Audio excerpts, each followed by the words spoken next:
സ്ഥാനാർത്ഥി പട്ടികയിൽ തീരുമാനമാകാതെ കോൺഗ്രസും ബിജെപിയും. കോൺഗ്രസ് സ്ക്രീനിംഗ് കമ്മിറ്റി വീണ്ടും ചേരുന്നു. പത്തനംതിട്ടയിലോ കോട്ടയത്തോ ഉമ്മൻചാണ്ടിയെ മത്സരിപ്പിക്കാൻ ഹൈക്കമാൻഡിൽ സമ്മർദ്ദം. ഇടുക്കി, വയനാട് സീറ്റുകളെ ചൊല്ലി ഗ്രൂപ്പ് പോര് രൂക്ഷം. ബിജെപി തെരഞ്ഞെടുപ്പ് സമിതി യോഗവും ഇന്ന്. വിവരങ്ങളുമായി സന്തോഷ് സർലിംഗ് ചേരുകയാണ്. സന്തോഷ്, ബിജെപിയുടെയും കോൺഗ്രസിന്റെയും അന്തിമ സ്ഥാനാർത്ഥി പട്ടിക, ഔദ്യോഗികമായ സ്ഥാനാർത്ഥി പട്ടിക ഇതുവരെ പുറത്തു വന്നിട്ടില്ല. 16-ാം തീയതിയാണ് ഡേറ്റ് പറഞ്ഞിരിക്കുന്നത്. ഇപ്പോഴും ഇവിടെ ചർച്ചകളും രൂക്ഷമാവുകയാണ്. എന്തൊക്കെയാണ് നൽകാൻ കഴിയുന്ന വിശദാംശങ്ങൾ? ബിബിന, ഇന്ന് AICCയുടെ കേന്ദ്ര തെരഞ്ഞെടുപ്പ് സമിതി യോഗമുണ്ട്. ഇന്നത്തെ യോഗത്തിൽ കേരളത്തിന്റെ സ്ഥാനാർത്ഥി പട്ടിക വച്ച് അംഗീകാരം നേടിയെടുക്കുക എന്നതായിരുന്നു നേരത്തെയുള്ള ഒരു ധാരണ. അങ്ങനെയാണ് കഴിഞ്ഞ ഒരാഴ്ച മുമ്പ് ചർച്ച ആരംഭിച്ചത്. പക്ഷെ ഇപ്പോഴും ചർച്ചകൾ തുടരുന്നു എന്നതിനപ്പുറത്തേക്ക് സ്ഥാനാർത്ഥി പട്ടികയ്ക്ക് അന്തിമ രൂപം നൽകാൻ KPCC നേതാക്കൾക്കോ ഹൈക്കമാൻഡിലെ സ്ക്രീനിംഗ് കമ്മിറ്റി അംഗങ്ങൾക്കോ കഴിഞ്ഞിട്ടില്ല. ഇന്നലെ രാത്രിയോടുകൂടി സ്ക്രീനിംഗ് സമിതി യോഗം നിർത്തിവച്ചു. ഇനി സ്ക്രീനിംഗ് സമിതി യോഗം വേണ്ടതില്ല, പകരം കേന്ദ്ര തെരഞ്ഞെടുപ്പ് സമിതി യോഗത്തിൽ തീരുമാനമാകട്ടെ എന്നതിലേക്ക് കാര്യങ്ങൾ എത്തി. ഇന്നിപ്പോൾ വീണ്ടും അനൌദ്യോഗിക ചർച്ചകൾ ആരംഭിച്ചിരിക്കുന്നു. രമേശ് ചെന്നിത്തല, മുല്ലപ്പള്ളി രാമചന്ദ്രൻ എന്നിവർ പ്രത്യേകമായി മുഗൾവാസിക്കുമായി കൂടിക്കാഴ്ച നടത്തുകയാണ്. ഇപ്പോൾ ഏറ്റവും അവസാനമായി ലഭിക്കുന്നത് എറണാകുളത്ത് KV തോമസിനെ പറ്റില്ല എന്ന നിലപാടിൽ തന്നെയാണ് കാര്യങ്ങൾ പോകുന്നത്. ഹൈക്കമാൻഡ് പകരം ഹൈബി ഈഡനെ കൊണ്ടുവന്നേക്കും. പക്ഷേ ഹൈബി ഈഡൻ വന്നാൽ KV തോമസിന്റെ എതിർപ്പുണ്ടെങ്കിൽ വിജയിക്കുക എളുപ്പമല്ല. KV തോമസിനെ അനുനയിപ്പിക്കാനുള്ള ശ്രമങ്ങൾ ഇവിടെ നടക്കുന്നു. മറ്റൊന്ന്, AI ഗ്രൂപ്പുകൾ സീറ്റുകൾ വച്ചു മാറില്ല എന്ന് പറയുന്ന വയനാട്, ഇടുക്കി സീറ്റുകൾ സംബന്ധിച്ച തർക്കമാണ്. ഇടുക്കി സീറ്റിൽ A ഗ്രൂപ്പിന്റെ ജോസഫ് വാഴയ്ക്കും ഡീൻ കുര്യാക്കോസിന്റെയും പേര് അന്തിമ ലിസ്റ്റിലുണ്ട്. വയനാടും ഇതേ തരത്തിൽ I ഗ്രൂപ്പിന്റെ പേരാണ് ഉള്ളത്. ഇതിൽ A ഗ്രൂപ്പിന് സിദ്ദിഖിന് വേണ്ടി വയനാട് സീറ്റ് ചോദിച്ചു. പക്ഷെ ഇത് നൽകാനാകില്ല എന്ന് I ഗ്രൂപ്പ് പറഞ്ഞു, ഗ്രൂപ്പ് അറിയിച്ചു. ഇതേ തുടർന്ന് എങ്കിൽ ഇടുക്കി സീറ്റ് വിട്ട് നൽകിയാൽ പകരം വയനാട് സീറ്റ് നൽകാം എന്നാണ് ഇരു ഗ്രൂപ്പുകളും തമ്മിലുള്ള ചർച്ചകൾ ഇപ്പോൾ പുരോഗമിക്കുന്നത്. പക്ഷെ അതിൽ പോലും രണ്ട് ഗ്രൂപ്പുകളും വിട്ടുവീഴ്ചയ്ക്ക് തയ്യാറാകില്ല. അങ്ങനെയെങ്കിൽ വയനാട്ടിലെ പ്രമുഖനായ കോൺഗ്രസ് നേതാവ് അബ്ദുൾ മജീദിനായിരിക്കും ഇവിടെ സാധ്യത എന്നാണ് ഇപ്പോൾ അറിയാൻ കഴിയുന്നത്. ഈ ഇടുക്കിയിലും A ഗ്രൂപ്പിനുള്ളിൽ ജോസഫ് വാഴയ്ക്കനോ ഡീൻ കുര്യാക്കോസിനോ ആർക്കാണ് സീറ്റ് നൽകുക എന്ന കാര്യത്തിൽ അവരും തമ്മിൽ ധാരണയിലെത്തണം. ഇതിനിടയിൽ ഉമ്മൻചാണ്ടിയെ വീണ്ടും മത്സരിപ്പിക്കാനുള്ള ചർച്ചകൾ ഒരു വിഭാഗം സജീവമാക്കിയിട്ടുണ്ട്. പത്തനംതിട്ട, കോട്ടയം, ഇടുക്കി സീറ്റുകളിൽ വിജയിക്കണമെങ്കിൽ ഉമ്മൻചാണ്ടി മത്സരിക്കണം എന്ന രീതിയിലേക്കാണ് മുല്ലപ്പള്ളി, രമേശ് ചെന്നിത്തല എന്നിവർ ഹൈക്കമാൻഡിന് മുമ്പിൽ കാര്യങ്ങൾ അവതരിപ്പിച്ചിരിക്കുന്നത്. ഇക്കാര്യത്തിൽ ഹൈക്കമാൻഡാണ് ഇന്ന് തീരുമാനമെടുക്കേണ്ടത്. ഇന്ന് ഇതിലൊരു തീരുമാനമായില്ല എങ്കിൽ ഇനി ഒരാഴ്ച കൂടെ കഴിഞ്ഞേ കോൺഗ്രസിന്റെ സ്ഥാനാർത്ഥി പട്ടിക പുറത്തിറങ്ങുകയുള്ളൂ. തീർച്ചയായും സന്തോഷ് സൂചിപ്പിച്ചതുപോലെ തന്നെ ഇന്ന് തന്നെ ഒരു തീരുമാനം ഉണ്ടാകേണ്ടത് അനിവാര്യമാണ്. എന്നാൽ എങ്കിൽ കൂടിയും ഇവിടെ കൂടുതൽ പ്രശ്നങ്ങളിലേക്ക് പോവുകയാണ്. കാരണം ഇടുക്കിയിൽ ഉമ്മൻചാണ്ടി ഇടുക്കിയിലോ അല്ലെങ്കിൽ പത്തനംതിട്ടയിലോ മത്സരിപ്പിക്കണം എന്ന് ഹൈക്കമാൻഡ് പറയുമ്പോൾ തന്നെ PJ ജോസഫിനെ കോട്ടയത്ത് സ്ഥാനാർത്ഥിത്വം നൽകാൻ സാധിച്ചില്ല. അപ്പോൾ ഇടുക്കിയിൽ PJ ജോസഫിന് സ്ഥാനാർത്ഥിത്വം നൽകാം എന്ന് പറയുന്നു. ഒപ്പം തന്നെ ഡീൻ കുര്യാക്കോസിന്റെ പേരും അവിടെ ഉയരുകയാണ്. ബിബിന, ഇന്നലെ തന്നെ KPCC അധ്യക്ഷൻ മുല്ലപ്പള്ളി രാമചന്ദ്രൻ ഒരു കാര്യം വ്യക്തമാക്കിയിരുന്നു. ഇടുക്കിയിൽ PJ ജോസഫിനോ വടകരയിൽ KK രമയ്ക്കോ സീറ്റ് ഇല്ല എന്ന് കോൺഗ്രസ് സ്ഥാനാർത്ഥികൾ തന്നെ അതാത് മണ്ഡലങ്ങളിൽ മത്സരിക്കുമെന്ന് വ്യക്തമാക്കിയിട്ടുണ്ട്. പക്ഷേ PJ ജോസഫിനെ ഒഴിവാക്കി സ്വാഭാവികമായി ഉമ്മൻചാണ്ടിയെ കൊണ്ടുവന്നാൽ മാത്രമേ പിന്നെ അവിടെ വിജയത്തിന് സാധ്യതയുള്ളൂ. അതുകൊണ്ടാണ് വീണ്ടും ഉമ്മൻചാണ്ടിയെ മത്സരിപ്പിക്കാനുള്ള നീക്കം സജീവമായിരിക്കുന്നത്. നിലവിലുള്ള ലിസ്റ്റ് ഇങ്ങനെയാണ്.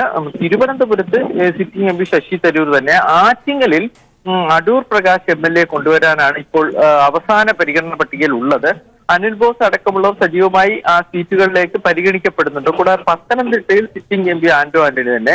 മാവേലിക്കരയിലും സിറ്റിംഗ് MP തന്നെയായിരിക്കും. ആലപ്പുഴയിൽ വനിതാ പ്രാതിനിധ്യ നിലയിൽ ഷാനിമോൾ ഉസ്മാനെ മത്സരിപ്പിക്കാനുള്ള നീക്കം ഇപ്പോൾ ഒരു പരിഗണനാ പട്ടികയിൽ ഇന്നലത്തോടുകൂടി തീരുമാനമായി. ഇടുക്കിയിലാണ് തർക്കം. ഡീൻ കുര്യാക്കോസും ജോസഫ് വാഴയ്ക്കനും. എറണാകുളത്ത് KV തോമസും ഹൈബി ഈഡനും തമ്മിലാണ്. ഇതിൽ KV തോമസിനെ മാറ്റാൻ A ഗ്രൂപ്പിനുള്ളിൽ തന്നെ ചരടുവലികളൊക്കെ സജീവമായിട്ടുണ്ട്. ചാലക്കുടിയിൽ ബെന്നി ബെഹനാൻ, പക്ഷേ ഇത് ഉമ്മൻചാണ്ടി മത്സരിക്കുകയാണെങ്കിൽ ബെന്നി ബെഹനാനെ മാറ്റേണ്ടി വരും, സീറ്റ് നൽകില്ല. തൃശ്ശൂരിൽ ടി.എൻ. പ്രതാപൻ സ്വന്തം നിലയ്ക്ക് അവിടെ പ്രചാരണം ആരംഭിച്ചു കഴിഞ്ഞു. ആലത്തൂരിൽ രമ്യ ഹരിദാസ് എന്ന കോൺഗ്രസ് പ്രവർത്തകയ്ക്കാണ് സീറ്റ് നൽകാൻ ഏകദേശ ധാരണ. പാലക്കാട് വി.കെ. ശ്രീകണ്ഠൻ എന്ന മുതിർന്ന നേതാവും, വയനാട് അബ്ദുൾ മജീദ് ഐ ഗ്രൂപ്പിൽ നിന്ന്. പക്ഷേ ഈ സീറ്റിലാണ് ഇപ്പോൾ തർക്കം നടക്കുന്നത്. അബ്ദുൾ മജീദിന് പകരം സിദ്ദിഖിന് വേണമെന്ന് എ ഗ്രൂപ്പ് പറയുന്നു, നൽകാനാവില്ലെന്ന് ഐ ഗ്രൂപ്പും പറയുന്നുണ്ട്. വടകരയിൽ പകരം ടി സിദ്ദിഖ്, അത് ഐ ഗ്രൂപ്പിന്റെ കയ്യിലുള്ള ഒരു സീറ്റാണ്, ടി സിദ്ദിഖിന് കൊടുക്കാമെന്ന് പറയുന്നുണ്ട്. പക്ഷേ എ ഗ്രൂപ്പിന്റെ കയ്യിലുള്ള സീറ്റാണ്. പക്ഷേ എ ഗ്രൂപ്പ് അതിനോട് പൂർണ്ണമായും തൃപ്തരല്ല. കോഴിക്കോട് എം കെ രാഘവനും കണ്ണൂരിൽ കെ സുധാകരനും പ്രചാരണം തുടങ്ങി. കാസർഗോഡാണ് പിന്നെ ഒരു പുതുമുഖം എന്ന രീതിയിൽ സുബ്ബറാവുവിനെ പരീക്ഷിക്കാൻ ഒരുങ്ങുന്നത്. പക്ഷെ ഇതൊക്കെ ഒരു പരിഗണനാ പട്ടികയിലുള്ളതാണ്. ഇക്കാര്യത്തിലൊന്നും അന്തിമ ധാരണയിലെത്തില്ല. ഇതിലാണ് എ ഐ ഗ്രൂപ്പുകളുടെ തർക്കം രൂക്ഷമായിരിക്കുന്നത്. വ്യക്തമാണ് സന്തോഷ്. കോൺഗ്രസിന്റെ അന്തിമ സ്ഥാനാർത്ഥി പട്ടികയിൽ ഇതുവരെ തീരുമാനമായില്ല എന്ന് വീണ്ടും സ്ക്രീനിംഗ് കമ്മിറ്റി ചേരും. പത്തനംതിട്ടയിലോ കോട്ടയത്തോ ഉമ്മൻചാണ്ടിയെ മത്സരിപ്പിക്കാനുള്ള അണിയറ നീക്കങ്ങളും സജീവമാണ്. വിശദാംശങ്ങളാണ് സന്തോഷ് സെർലിംഗ് നൽകിയത്. കോൺഗ്രസിന്റെ സ്ഥാനാർത്ഥി പട്ടിക വൈകുന്നതിനെതിരെ വിമർശനവുമായി വി.എം. സുധീരൻ. സ്ഥാനാർത്ഥി നിർണയം വൈകുന്ന സാഹചര്യം ഒഴിവാക്കണമായിരുന്നുവെന്ന് സുധീരൻ പറഞ്ഞു. കേരള കോൺഗ്രസിലെ സീറ്റ് തർക്കം ഉൾപ്പെടെയുള്ള കാര്യങ്ങളിൽ നേതാക്കൾ ജാഗ്രത പുലർത്തണമെന്ന് സുധീരൻ കൊച്ചിയിൽ പറഞ്ഞു. ഈ കേരള കോൺഗ്രസ് വിഷയം തന്നെ അതുപോലുള്ള വിഷയങ്ങൾ, ഐക്യമുന്നണി വിഷയങ്ങളൊക്കെ തന്നെയും ഈ ഒരു തലത്തിലേക്ക് പോകാതെ ഒഴിവാക്കേണ്ടതായി. അതെല്ലാം ഒഴിവാക്കാനുള്ള ഒരു ഒരു ജാഗ്രത നേരത്തെ തന്നെ ഉണ്ടായിരുന്നെങ്കിൽ അത് നന്നായിരുന്നു എന്നുള്ള വിശ്വാസക്കാരനാണ് ഞാൻ. ഇതൊക്കെ ഒരു വലിയ ചർച്ചാ വിഷയമായി അങ്ങനെ നീണ്ടുപോകുന്നത് ഉചിതമല്ല. എത്രയും വേഗത്തിൽ തന്നെ ഈ പ്രശ്നങ്ങൾക്ക് പരിഹാരമുണ്ടാകട്ടെ എന്നാണ് എൻ്റെ പ്രത്യാശ. കേരളത്തിലെ സ്ഥാനാർത്ഥികളെ തീരുമാനിക്കാൻ ബി.ജെ.പി. തെരഞ്ഞെടുപ്പ് സമിതി യോഗം ഇന്ന്. പത്തനംതിട്ടയിൽ മത്സരിക്കാൻ കെ. സുരേന്ദ്രനും പി.എസ്. ശ്രീധരൻപിള്ളയും തമ്മിൽ വടംവലി തുടരുകയാണ്. കുമ്മനം മത്സരിക്കുന്ന തിരുവനന്തപുരം ഒഴികെ ഒരു സീറ്റിലും കൃത്യമായ സ്ഥാനാർത്ഥി ചിത്രമില്ല. തുഷാർ വെള്ളാപ്പള്ളി മത്സരിക്കുന്നില്ലെങ്കിൽ തൃശൂർ സീറ്റ് ബി.ജെ.പി. ഏറ്റെടുത്തേക്കും. ഇന്ന് വൈകുന്നേരത്തോടെയോ നാളെയോ സ്ഥാനാർത്ഥികളെ പ്രഖ്യാപിക്കും. മുസ്ലിം ലീഗ് എസ്.ഡി.പി.ഐ രഹസ്യ ചർച്ചയിൽ ഒരു വിഭാഗം ലീഗ് നേതാക്കൾ പാണക്കാട് ഹൈദരലി തങ്ങളെ അതൃപ്തി അറിയിച്ചു. യുവനേതാവ് നജീബ് കാന്തപുരം രൂക്ഷമായാണ് ഫേസ്ബുക്ക് പേജിൽ പ്രതികരിച്ചത്. എം കെ മുനീറും കെ എം ഷാജിയും അതൃപ്തി അറിയിച്ചതോടെ രാഷ്ട്രീയമായി മാത്രമല്ല സംഘടനാപരമായും ലീഗ് പ്രതിസന്ധിയിലാണെന്നാണ് വിലയിരുത്തൽ. ഒരേ സമയം ന്യൂനപക്ഷ വർഗീയതയെ പരസ്യമായി എതിർക്കുകയും രഹസ്യമായി പിന്തുണക്കുകയും വളർത്തുകയും ചെയ്യുന്നുവെന്ന ആക്ഷേപം ശരിവെക്കുന്നതായിരുന്നു കഴിഞ്ഞ ദിവസം പുറത്തുവന്ന കൊണ്ടോട്ടി KTDC ടാർമറിന്റ് ഹോട്ടലിലെ ലീഗ് നേതാക്കളുടെ ദൃശ്യങ്ങൾ. തെരഞ്ഞെടുപ്പ് കാലത്ത് കൈയോടെ പിടിക്കപ്പെട്ടപ്പോൾ വിശദീകരിക്കാനാവാതെ മുസ്ലിം ലീഗ് നേതാക്കൾ ഒന്നടങ്കം പ്രതിരോധത്തിലായി. ഇതാണ് പി.കെ. കുഞ്ഞാലിക്കുട്ടിക്കും ഇ.ടി. മുഹമ്മദ് ബഷീറിനുമെതിരെ പാർട്ടിയിൽ ഒരു വിഭാഗം രംഗത്തെത്താൻ ഇടയാക്കിയത്. പോപ്പുലർ ഫ്രണ്ടിനെ പരസ്യമായി വിമർശിക്കുന്ന K M Shaji, M K Muneer തുടങ്ങിയവർ പാണക്കാട് ഹൈദരലി തങ്ങളെ ഫോണിൽ വിളിച്ച് വിയോജിപ്പറിയിച്ചു. യുവനേതാവ് നജീബ് കാന്തപുരം രൂക്ഷമായാണ് ഫേസ്ബുക്കിൽ നേതാക്കൾക്കെതിരെ പ്രതികരിച്ചത്. തീവ്രവാദികളുടെ മുമ്പിൽ കുമ്പിട്ടല്ല തെരഞ്ഞെടുപ്പിൽ ജയിക്കേണ്ടതെന്ന് നജീബ് കാന്തപുരം ഓർമ്മിപ്പിക്കുന്നു. മലപ്പുറത്തും പ്രത്യേകിച്ച് പൊന്നാനിയിലും എസ്.ഡി.പി.ഐ ബന്ധം തിരിച്ചടിയുണ്ടാക്കുമെന്നാണ് മുസ്ലിം ലീഗിന്റെയും വിലയിരുത്തൽ. പോപ്പുലർ ഫ്രണ്ടുമായുള്ള ലീഗിന്റെ രഹസ്യബന്ധത്തിൽ സമസ്ത നേതാക്കളും ആശ്ചര്യത്തിലാണ്. മുസ്ലിം ലീഗിലെ മുജാഹിദ് അനുകൂലികളാണ് ഇതിനു പിന്നിലെന്നാണ് സമസ്ത നേതാക്കൾ കരുതുന്നത്. പാർട്ടിയിൽ കുഞ്ഞാലിക്കുട്ടിക്കെതിരെ കിട്ടിയ ആയുധം മറുവിഭാഗം ഏറ്റെടുത്തതോടെ ലീഗ് രാഷ്ട്രീയമായി മാത്രമല്ല സംഘടനാപരമായും പ്രതിസന്ധിയിലേക്ക് നീങ്ങിക്കഴിഞ്ഞു. KT സ്വാലിഹ്, മലപ്പുറം. ന്യൂസിലാൻഡ് ഭീകരാക്രമണത്തിൽ ഒരു ഇന്ത്യക്കാരൻ മരിച്ചെന്ന സ്ഥിരീകരണം. ഗുജറാത്ത് സ്വദേശി മുഹമ്മദ് ജുനദ് ഖാരെയാണ് കൊല്ലപ്പെട്ടത്. 2 ഇന്ത്യക്കാർക്ക് പരിക്കേറ്റതായും 9 ഇന്ത്യക്കാരെ കാണാതായതായും വിദേശകാര്യ മന്ത്രാലയത്തിന്റെ സ്ഥിരീകരണം. കാണാതായവരിൽ ഒരു മലയാളിയും ഉൾപ്പെട്ടിട്ടുള്ളതായി സൂചന. ഇപ്പോൾ വിശദാംശങ്ങളുമായി ഹരീഷ് ചേരുകയാണ്. ഹരീഷ്, കാണാതായവരിൽ ഒരു മലയാളിയും ഉൾപ്പെട്ടിട്ടുണ്ട് എന്നാണ് സൂചന. മലയാളിയെ സംബന്ധിച്ചുള്ള ഏതെങ്കിലും തരത്തിലുള്ള വിശദാംശങ്ങൾ ലഭ്യമാണോ? ദിവ്ന, ഈ വിഷയത്തിൽ ഇതുവരെ ഔദ്യോഗിക സ്ഥിരീകരണം കേന്ദ്ര വിദേശകാര്യ മന്ത്രാലയത്തിന്റെ ഭാഗത്ത് വന്നിട്ടില്ല. ഇന്നലെയോട് കൂടി തന്നെ, രാത്രിയോട് കൂടി തന്നെ അന്വേഷണം നടക്കുന്നു, അതിന്റെ കൂടെ വിശദാംശങ്ങൾ തേടുകയാണെന്നെല്ലാമായിരുന്നു വിദേശകാര്യ മന്ത്രാലയം വ്യക്തമാക്കിയത്. പക്ഷേ ഇന്നെല്ലാം കൂടി തന്നെ മനസ്സിലാവുന്ന അടിസ്ഥാനത്തിൽ ന്യൂസിലാൻഡ് സ്ഫോടനത്തിൽ 9 ഇന്ത്യക്കാരെ കാണാനില്ലെന്ന് വ്യക്തമായിട്ടുണ്ട്. ഒരു ഇന്ത്യക്കാരൻ മരിച്ചു എന്ന് പറയുന്നു. ഗുജറാത്ത് എന്നുള്ള വ്യക്തിയാണ് മരിച്ചത്. ഇന്ത്യൻ വിദേശകാര്യം ഇതുവരെ സ്ഥിരീകരണം നടത്തിയിട്ടില്ല. പക്ഷേ എന്തായാലും വിദേശകാര്യ മന്ത്രാലയവുമായി ബന്ധപ്പെട്ടുകൊണ്ടുള്ള വ്യക്തികളിൽ നിന്നാണ് ഈ വിവരങ്ങൾ ലഭ്യമായത്. ഒരു ഔദ്യോഗിക സ്ഥിരീകരണമാണ് എന്തായാലും വിദേശകാര്യ മന്ത്രാലയത്തിൽ ലഭിക്കേണ്ടിയിരിക്കുന്നു. 2 ഇന്ത്യക്കാർക്ക് പരിക്കേറ്റതായും വാർത്തകളുണ്ട്. ആകെ 9 പേർക്കാണ്, 9 ഇന്ത്യക്കാരാണ് ഈ സ്ഫോടന സമയത്ത് അവിടെ ഉണ്ടായിരുന്നാണ് വ്യക്തമാവുന്നത്. അതിൽ തന്നെ ഒരു വ്യക്തി മരിച്ചു എന്നും 2 പേർക്ക് പരിക്ക് പറ്റിയെന്ന് പറഞ്ഞു. പക്ഷെ ബാക്കിയുള്ള 6 പേരെ കുറിച്ച് ഒരു വിവരം ഇപ്പോൾ ലഭ്യമല്ല എന്നും ഒരു വാർത്തകൾ പുറത്തു വരുന്നുണ്ട്. വെടിവെപ്പിൽ കാണാതായവരിൽ ഒരു മലയാളിയും ഉൾപ്പെടുന്നു എന്നുള്ള വാർത്തകളും വരുന്നു. അൻസി കൈപ്പാക്കുളം അലിബാബ എന്ന 25 വയസ്സുകാരിയാണ് കാണാതായിരിക്കുന്നത്. റെഡ് ക്രോസ് നൽകിയ വിവരങ്ങൾ പ്രകാരമാണ് അൻസിയടക്കം 9 ഇന്ത്യക്കാരെ കാണാനില്ല എന്നൊരു സ്ഥിരീകരണം വന്നത്. പക്ഷേ എന്തായാലും ഔദ്യോഗികമായി തന്നെ കേന്ദ്ര വിദേശകാര്യ മന്ത്രാലയത്തിൽ ഒരു പത്രസമ്മേളനമോ അതിന്റെ അടിസ്ഥാനത്തിലുള്ള വാർത്താ സ്ഥിരീകരണം വരേണ്ടിയിരിക്കുന്നു. ഹൈദരാബാദിൽ നിന്ന് സ്വദേശിയാണ് പരിക്ക് പറ്റിയ ഒരു വ്യക്തി, അതുപോലെ തന്നെ അഹമ്മദാബാദിൽ നിന്ന് സ്വദേശിയായ മറ്റൊരു വ്യക്തി, അങ്ങനെ 2 പേർക്ക് പരിക്കുകളും ഒരു വ്യക്തി മരിക്കുകയും ചെയ്തു എന്നുള്ള വാർത്തകൾ പുറത്തു വരുന്നു. ബാക്കിയുള്ള 6 പേരെ കുറിച്ച് ഇതുവരെ ഒരു വിവരം ലഭ്യമായിട്ടില്ല. ക്രൈസ്റ്റ് ചർച്ചിലെ അൽനൂർ മുസ്ലിം പള്ളിയിലുണ്ടായ വെടിവെപ്പിൽ 49 പേരാണ് കൊല്ലപ്പെട്ടത്. എന്തായാലും ഇതിനെക്കുറിച്ചുള്ള ഔദ്യോഗിക സ്ഥിരീകരണം വരേണ്ടിയിരിക്കുന്നു. പക്ഷേ എന്തായാലും ഈ 9 ഇന്ത്യക്കാർ ഇതിൽ ഉണ്ടെന്നും അതിൽ തന്നെ ഒരു മലയാളി ഉണ്ടെന്നുള്ള വാർത്തകളാണ് ഇപ്പോൾ പുറത്തു വന്നുകൊണ്ടിരിക്കുന്നത്. ബിബിന, വ്യക്തമാണ്. ന്യൂസിലാൻഡ് ഭീകരാക്രമണത്തിൽ ഒരു ഇന്ത്യക്കാരൻ മരിച്ചെന്ന സ്ഥിരീകരണം. ഗുജറാത്ത് സ്വദേശി മുഹമ്മദ് ജുനദ് ഖാരെയാണ് കൊല്ലപ്പെട്ടത്. 2 ഇന്ത്യക്കാർക്ക് പരിക്കേറ്റതായും 9 ഇന്ത്യക്കാരെ കാണാതായതായും വിദേശകാര്യ മന്ത്രാലയം സ്ഥിരീകരിച്ചിരിക്കുകയാണ്. കാണാതായവരിൽ ഒരു മലയാളി ഉൾപ്പെട്ടിട്ടുള്ളതായും സൂചനയുണ്ട്. വിശദാംശങ്ങളാണ് ഹരീഷ് നൽകിയത്. തിരിച്ചെത്താം, ഇടവേള. തിരികെ വാർത്തകളിലേക്ക്. കോൺഗ്രസ് നേതാക്കൾക്കെതിരെ നൽകിയ പീഡന പരാതിയിൽ അന്വേഷണം സമയബന്ധിതമായി പൂർത്തിയാക്കണമെന്ന ആവശ്യവുമായി പരാതിക്കാരി സുപ്രീംകോടതിയെ സമീപിച്ചു. കോടതി മേൽനോട്ടത്തിൽ അന്വേഷണം വേണമെന്നും ഹർജിയിൽ ആവശ്യപ്പെട്ടു. കോടതി ആവശ്യം തള്ളിയതിനെ തുടർന്നാണ് പരാതിക്കാരി സുപ്രീംകോടതിയിൽ ഹർജി നൽകിയത്. KC വേണുഗോപാലിനെതിരായ പീഡന പരാതിയിൽ കേസിന്റെ പുരോഗതി റിപ്പോർട്ട് അറിയിക്കാമെന്ന് ഇരയ്ക്ക് ഹൈക്കോടതി നിന്ന് ഉറപ്പ് ലഭിച്ചിരുന്നു. എന്നാൽ മുൻ മുഖ്യമന്ത്രിയായ ഉമ്മൻചാണ്ടിക്കെതിരായി നൽകിയ പരാതിയിൽ നീതിയുക്തമായ നിലപാട് ഹൈക്കോടതി നിന്ന് ലഭിക്കാത്ത പശ്ചാത്തലത്തിലാണ് ഇര സുപ്രീം കോടതിയെ സമീപിച്ചിരിക്കുന്നത്. സോളാർ കേസ് അന്വേഷണം സമയബന്ധിതമായി പൂർത്തിയാക്കണമെന്നാവശ്യപ്പെട്ട് ആഭ്യന്തര സെക്രട്ടറിയെ എതിർകക്ഷിയാക്കിയാണ് ഇര ഹർജി നൽകിയിരിക്കുന്നത്. മുതിർന്ന അഭിഭാഷകനായ അമർജിത് സിംഗ് ബേദിയാണ് ഹർജിക്കാരിക്ക് വേണ്ടി ഹാജരാകുക. സോളാർ കേസിൽ വീണ്ടും 3 MLA-മാർക്കെതിരെ ലൈംഗിക പീഡനാരോപണം വന്ന സാഹചര്യത്തിൽ കൂടിയാണ് പരാതിക്കാരി സുപ്രീം കോടതിയെ സമീപിച്ചിരിക്കുന്നത്. ഹൈബീഡിനെതിരെ ബലാത്സംഗത്തിനാണ് കേസ്. അടൂർ പ്രകാശിനും AP അനിൽകുമാറിനുമെതിരെ സ്ത്രീത്വത്തെ അപമാനിക്കൽ, പ്രകൃതിവിരുദ്ധ പീഡനം, ലൈംഗിക പീഡനം എന്നീ വകുപ്പുകളാണ് ചുമത്തിയിരിക്കുന്നത്. സോളാർ വ്യവസായം തുടങ്ങാൻ സഹായിക്കാമെന്ന് വാഗ്ദാനം ചെയ്ത് ശാരീരികമായി ഉപദ്രവിച്ചുവെന്ന സ്ത്രീയുടെ പരാതിയിലാണ് കേസ്. വിവിധ പാർലമെന്റ് മണ്ഡലങ്ങളിൽ പരിഗണിക്കുന്ന MLA-മാർക്കെതിരെ സ്ത്രീ പീഡനത്തിന് കേസെടുത്തത് കോൺഗ്രസിന് വലിയ തലവേദനയായിട്ടുണ്ട്. അതോടൊപ്പമാണ് കേസ് സുപ്രീം കോടതി എത്തിയിരിക്കുന്നത്. പുറമെ സ്ഥാനാർത്ഥികൾ സ്വന്തം പേരിലുള്ള കേസുകൾ മാധ്യമങ്ങൾ വഴി പ്രസിദ്ധപ്പെടുത്തണമെന്ന തെരഞ്ഞെടുപ്പ് കമ്മീഷന്റെ നിർദ്ദേശവും കോൺഗ്രസിനെ പ്രതിസന്ധിയിലാക്കിയിട്ടുണ്ട്. News bureau, Delhi. തൃശൂർ ചാവക്കാട് എടക്കരയിൽ തെരഞ്ഞെടുപ്പ് ചുവരെഴുത്തിനെ സംബന്ധിച്ച തർക്കത്തെ തുടർന്ന് 3 CPIM പ്രവർത്തകർക്ക് വെട്ടേറ്റു. CPM പ്രവർത്തകരായ എടക്കര പുന്നിയൂർ വില്ലേജ് ഓഫീസിന് സമീപം മടത്തിലക്കായിൽ അശോകന്റെ സഹോദരൻ അപ്പു, എടക്കര പുളന്തറയ്ക്കൽ ഷാഫി എന്നിവർക്കാണ് വെട്ടേറ്റത്. ചാവക്കാട് രാജ ആശുപത്രിയിൽ പ്രവേശിപ്പിച്ച CPM പ്രവർത്തകരിൽ അശോകന്റെ തലയ്ക്ക് സാരമായ പരിക്കേറ്റിട്ടുണ്ട്. അപ്പു, ഷാഫി എന്നിവർ ചികിത്സയിലാണ്. ക്ലബിന് മുന്നിൽ ഇരിക്കുകയായിരുന്ന CPM പ്രവർത്തകരെ BJP പ്രവർത്തകർ മാരക ആയുധങ്ങളുമായി എത്തി ആക്രമിക്കുകയായിരുന്നു. പോലീസ് സ്ഥലത്ത് ക്യാമ്പ് ചെയ്യുന്നുണ്ട്. ശ്രീവരാഹത്ത് യുവാവിനെ കൊലപ്പെടുത്തിയ മുഖ്യപ്രതിക്കായി പോലീസ് തെരച്ചിൽ ഊർജിതമാക്കി. യുവാവിനെ കൊലപ്പെടുത്തിയ മയക്കുമരുന്ന് സംഘാംഗമായ അർജുനെ പിടികൂടുന്നതിനായി പോലീസ് പ്രത്യേക സംഘത്തെ നിയോഗിച്ചു. സംഭവവുമായി ബന്ധപ്പെട്ട് പിടിയിലായ 2 പേരുടെ അറസ്റ്റ് ഇന്നലെ പോലീസ് രേഖപ്പെടുത്തി. മദ്യപിക്കുകയായിരുന്ന പ്രതികളുമായി ഉണ്ടായ വാക്കുതർക്കമാണ് ശ്രീവരാഹം സ്വദേശി ശ്യാമിന്റെ കൊലപാതകത്തിൽ കലാശിച്ചത്.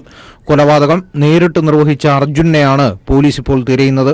ശ്യാമിനെ കുത്തിയ സംഭവത്തിൽ മനോജ്, രജിത്ത് എന്നിവരെ പോലീസ് കസ്റ്റഡിയിലെടുത്തിരുന്നു. ഇവരിൽ നിന്നും ലഭിച്ച വിവരങ്ങളുടെ അടിസ്ഥാനത്തിലാണ് അർജുൻ പോകാൻ സാധ്യതയുള്ള സ്ഥലങ്ങൾ കേന്ദ്രീകരിച്ച് പോലീസ് അന്വേഷണം ഊർജിതമാക്കിയിരിക്കുന്നത്. മുംബൈയിൽ ജോലി ചെയ്യുന്ന അർജുൻ സമീപ ദിവസങ്ങളിലാണ് തലസ്ഥാനത്തെത്തിയത്. എത്രയും വേഗം മുഖ്യപ്രതിയെ പിടികൂടുമെന്ന് പോലീസ് വൃത്തങ്ങൾ പീപ്പിൾ ടിവിയോട് പറഞ്ഞു. അതിനിടെ അർജുന്റെ സുഹൃത്തുക്കളായ മനോജ്, രജിത്ത് എന്നിവരുടെ അറസ്റ്റ് പോലീസ് രേഖപ്പെടുത്തി. ഇരുവരും കൃത്യത്തിൽ നേരിട്ട് പങ്കെടുത്തവരാണ്. ഏറ്റുമുട്ടലിൽ കുത്തേറ്റ ശ്യാമിന്റെ സുഹൃത്തുക്കളായ വിമൽ, ഉണ്ണിക്കണ്ണൻ എന്നിവർ അപകടനില തരണം ചെയ്തു. News bureau, Thiruvananthapuram. ലോക്സഭാ തെരഞ്ഞെടുപ്പ് അടുത്തിരിക്കെ പാർട്ടിയിലേക്ക് കൂടുതൽ പേർ എത്തുന്നുവെന്ന് കാണിക്കാൻ BJPയുടെ രാഷ്ട്രീയ നാടകം. കൊച്ചിയിൽ മാധ്യമങ്ങളെ വിളിച്ചു വരുത്തി കോൺഗ്രസ് നേതാവ് ശശി തരൂരിന്റെ ബന്ധുക്കൾ ഉൾപ്പെടെ 14 പേർക്ക് PA ശ്രീധരൻപിള്ള അംഗത്വ വിതരണം നടത്തി.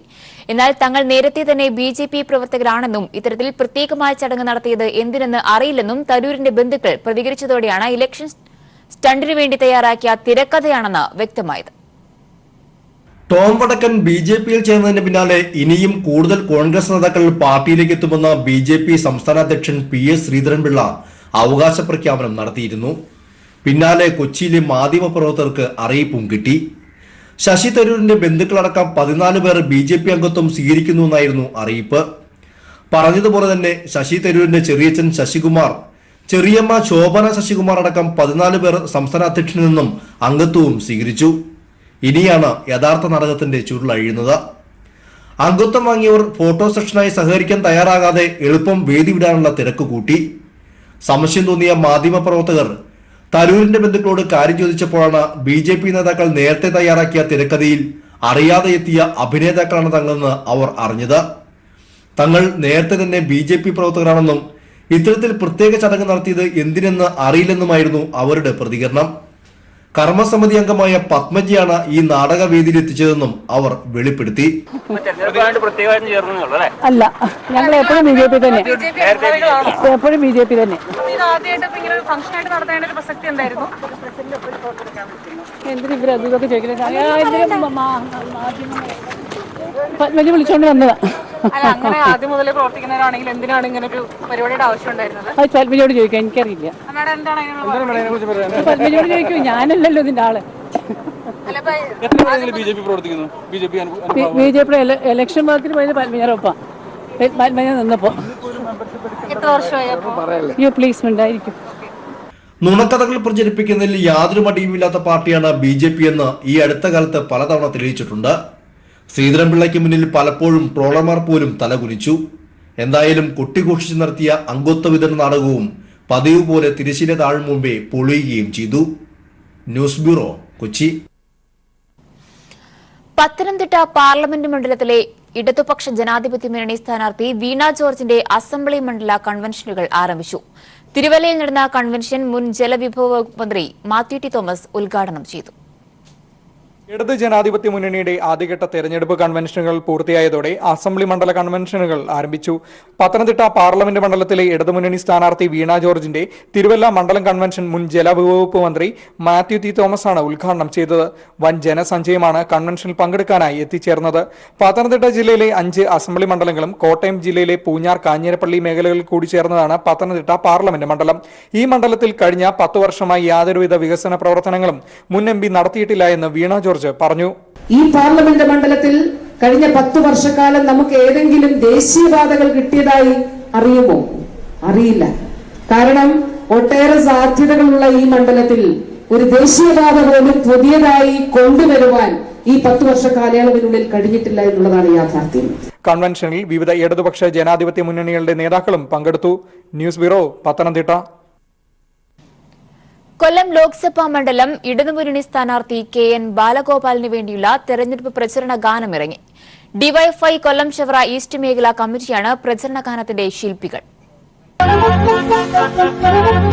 ഇന്ന് കൊല്ലത്ത് വന്നെത്തി നാടുകൊതിച്ചൊരു സാരഥി KN ബാലഗോപാൽ എന്ന LDFന്റെ ഈ സാരഥി നാടു കേടുന്ന നേരത്ത് രക്ഷകനായെത്തി സാരഥി. ചിഹ്നം മരിവാള് ചുറ്റിക നക്ഷത്രമാണല്ലോ ഓർക്കണേ, കൊല്ലക്കാരെ ഓർക്കണേ, വോട്ടു നിങ്ങൾ ചെയ്യണേ, നാടിൻ നന്മയ്ക്കായിട്ട് KN ബാലഗോപാല്. കൊല്ലത്ത് വന്നെത്തി നാടുകൊതിച്ചൊരു സാരഥി KN ബാലഗോപാൽ എന്ന LDFന്റെ ഈ സാരഥി.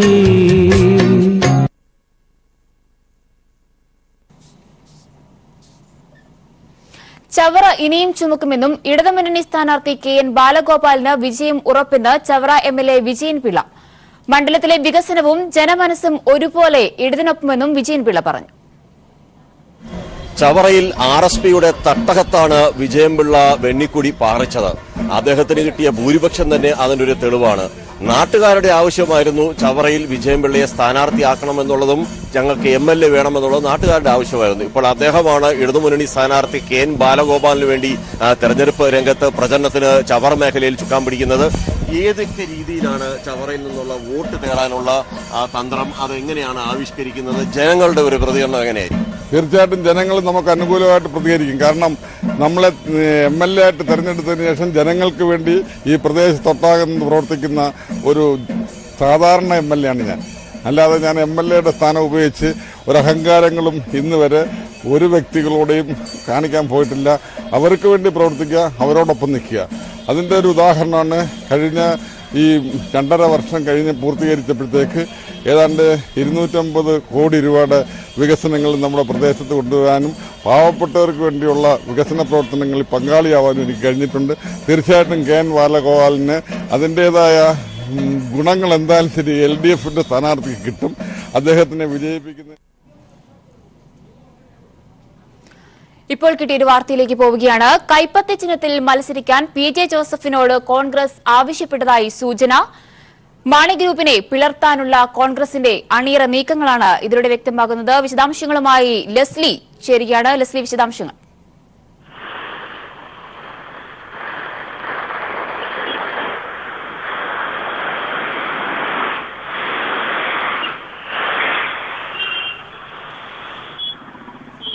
ലെസ്ലി, കേൾക്കാമെങ്കിൽ കൈപ്പത്തി ചിഹ്നത്തിൽ മത്സരിക്കാമോ എന്ന് കോൺഗ്രസ് PJ ജോസഫിനോട് ആവശ്യപ്പെട്ടതായുള്ള സൂചനകളാണ് ഇപ്പോൾ പുറത്തുവരുന്നത്. എന്താണ് ഏറെ നാടകീയമായ ഒരു നിലയിലേക്കാണ് കോൺഗ്രസിന്റെയും UDF രാഷ്ട്രീയത്തിന്റെ പോക്ക്. നിലവിൽ പൊതുസ്വതന്ത്രൻ എന്ന ആവശ്യം അംഗീകരിക്കാൻ കഴിയാത്ത സാഹചര്യത്തിലാണ് PJ ജോസഫിനോട് കൈപ്പത്തി ചിഹ്നത്തിൽ മത്സരിക്കാനുള്ള ആവശ്യം കോൺഗ്രസ് സംസ്ഥാന നേതൃത്വം ആവശ്യപ്പെട്ടിരിക്കുന്നത്. ഇത്തരത്തിലാണെങ്കിൽ ഇടുക്കി സീറ്റിൽ മത്സരിക്കാനുള്ള സാഹചര്യം ഒരുക്കാമെന്നാണ് PJ ജോസഫിനോട് അറിയിച്ചിരിക്കുന്നത്.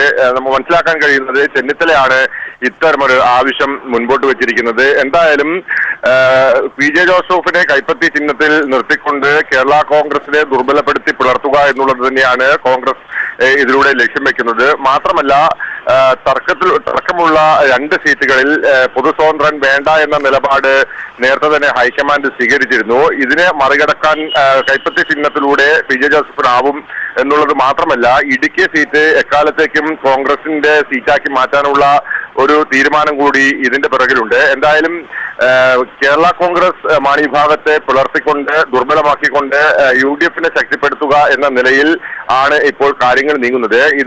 ഇതിനെ ആക്കം കൂട്ടുന്ന തരത്തിൽ തന്നെയാണ് ഇപ്പോൾ PJ ജോസഫിനെ കൈപ്പത്തി ചിഹ്നം നൽകാമെന്നുള്ള ഒരു വാഗ്ദാനം നൽകി അദ്ദേഹത്തെ കൈപ്പത്തി ചിഹ്നത്തിൽ മത്സരിക്കാനുള്ള ക്ഷണം നൽകിയിരിക്കുന്നത്. തീർച്ചയായും ലെസ്ലി സൂചിപ്പിച്ചതുപോലെ തന്നെ പൊതു സ്വതന്ത്രൻ എന്ന ആവശ്യം PJ ജോസഫ് അംഗീകരിക്കാതെ വന്ന ഒരു സാഹചര്യത്തിൽ തന്നെയാണ് ഇത്തരത്തിൽ ഇനി കൈപ്പത്തി ചിഹ്നത്തിൽ മത്സരിക്കുമോ എന്നൊരു ആവശ്യവുമായി PJ ജോസഫിനെ കോൺഗ്രസ് സമീപിച്ചിരിക്കുന്നത്, UDF സമീപിച്ചിരിക്കുന്നത്. PJ ജോസഫ് കൈപ്പത്തി ചിഹ്നത്തിൽ മത്സരിക്കാനുള്ള കോൺഗ്രസിന്റെ ആവശ്യത്തോട് ഇതുവരെ പ്രതികരിച്ചിട്ടില്ല. കാരണം PJ ജോസഫ് താൻ കേരള കോൺഗ്രസിന്റെ ഭാഗമായി, അതായത് പിളർന്നു പോയാലും UDFന്റെ ഭാഗമായി നിലനിൽക്കണം എന്നുള്ള ഒരു ആവശ്യം ഉന്നയിച്ചിരുന്നു. ഇതിനുള്ള സാഹചര്യം ഒരുക്കണം എന്നുള്ള ആവശ്യമാണ് UDF നേതൃത്വത്തിന് മുന്നിലേക്ക് PJ ജോസഫ് നൽകിയിരിക്കുന്നത്. ഇതിനനുസരിച്ചുള്ള പ്രവർത്തനങ്ങളും നീക്കുപോക്കുകളുമാണ് PJ ജോസഫിന്റെ ഭാഗത്ത് ഇതുവരെ ഉണ്ടായിരുന്നത്. എന്നാൽ അപ്രതീക്ഷിതമായാണ് ഇത്തരമൊരു സാഹചര്യം ഒരുങ്ങിയിരിക്കുന്നത്. പൊതുസ്വതന്ത്രനെ അംഗീകരിക്കാൻ കഴിയില്ല എന്ന ഹൈക്കമാൻഡിന്റെ തീരുമാനത്തിന് അനുസൃതമായി ഇതിനെ മറികടക്കുക എന്നുള്ള ഒരു തന്ത്രം കൂടിയാണ് കോൺഗ്രസ് കൈപ്പത്തി ചിഹ്നത്തിൽ മത്സരിക്കാനുള്ള ആവശ്യം PJ ജോസഫിന് മുമ്പിലേക്ക് വെച്ചിരിക്കുന്നത്. എന്തായാലും ഈ ആവശ്യത്തോട് PJ ജോസഫ് ഇതുവരെ പ്രതികരിച്ചിട്ടില്ല. ഏതെങ്കിലും സാഹചര്യത്തിൽ ഇതിന് അനുകൂലമായി പ്രതികരിക്കാനുള്ള സാഹചര്യം ഉണ്ടാകും എന്നുള്ള ഒരു നിലയിൽ തന്നെയാണ് കോൺഗ്രസ് നേതൃത്വം. തീർച്ചയായും PJ ജോസഫ് ഇതിനോട് അനുകൂലമായി പ്രതികരിക്കുമെന്നായിരിക്കും കോൺഗ്രസ് പ്രതീക്ഷിക്കുന്നത്.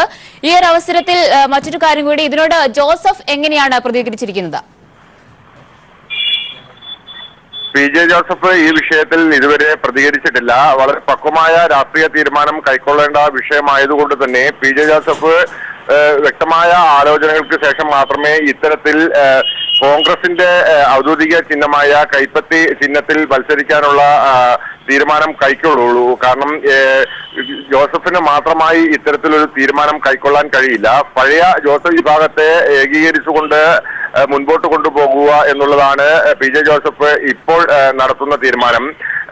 ഇത് പാർട്ടി പിളർന്നാൽ കെ എം മാണിയുടെ കൂട്ടത്തിൽ നിന്നും വളരെ പ്രഗത്ഭരായ 5ഓളം നേതാക്കന്മാർ പി ജെ ജോസഫിന് പിന്തുണ രഹസ്യമായി അറിയിച്ചിട്ടുണ്ട്.